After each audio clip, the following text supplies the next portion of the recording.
Assalamualaikum warahmatullahi wabarakatuh.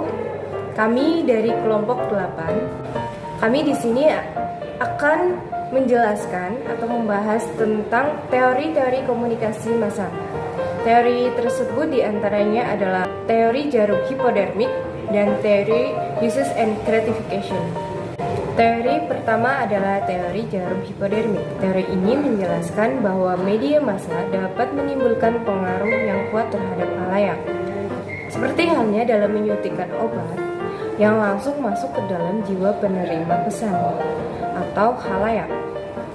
Dalam buku Ilmu Teori dan Filsafat Komunikasi pada tahun 1993 oleh Onong Ujana Effendi, bila komunikator di media massa menembakkan peluru, yaitu pesan kepada khalayak, dan dengan mudah khalayak menerima pesan yang disampaikan media.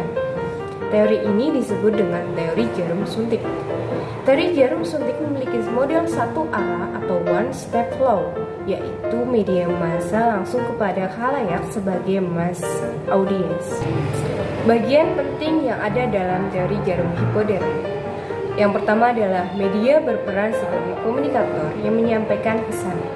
Kedua, pesan adalah isi dari pesan yang disampaikan oleh media tersebut. Ketiga, audiens berfungsi sebagai komunikan yang menerima pesan. Kelebihan dari teori ini sendiri adalah pertama, media memiliki peranan yang kuat dan dapat mempengaruhi afeksi, kognisi, dan behavior dari audiensnya.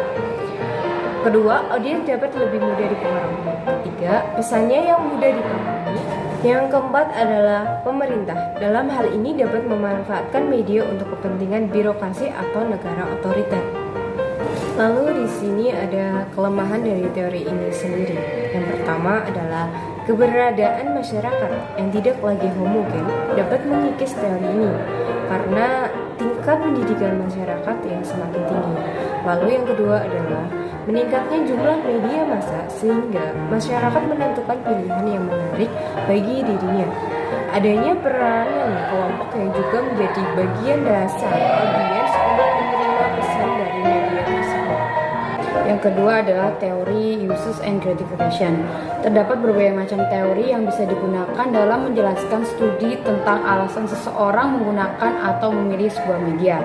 Sebagai sebuah teori yang berkaitan dengan khalayak yang aktif, uses and gratification memiliki kelebihan dalam hal melihat respon dari khalayak.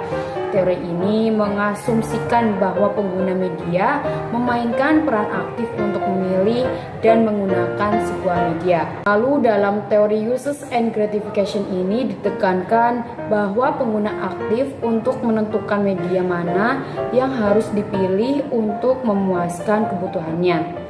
Lalu pengguna mempunyai kebebasan bagaimana mereka menggunakan media dan bagaimana media itu akan berdampak pada dirinya.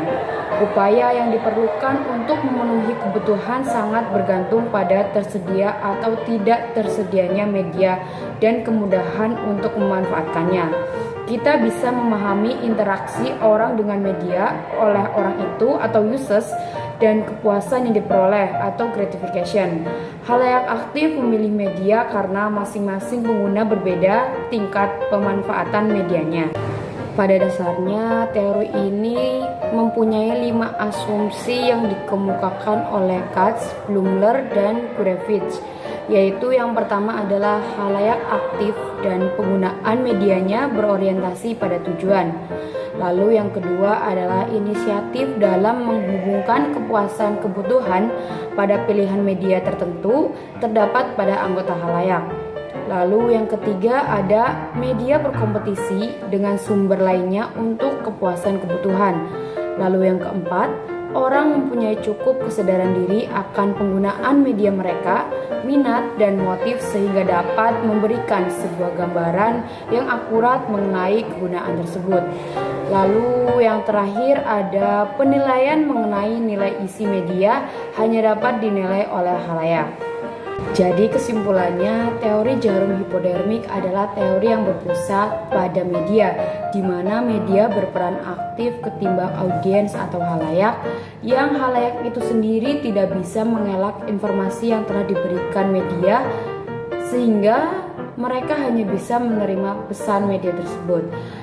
Sedangkan teori uses and gratification, audiens itu lebih aktif ketimbang media itu sendiri, sehingga mereka atau khalayak dapat memilih media mana yang sesuai dengan kebutuhannya secara selektif. Mungkin hanya itu yang dapat kami sampaikan pada kesempatan kali ini. Kurang lebihnya mohon maaf.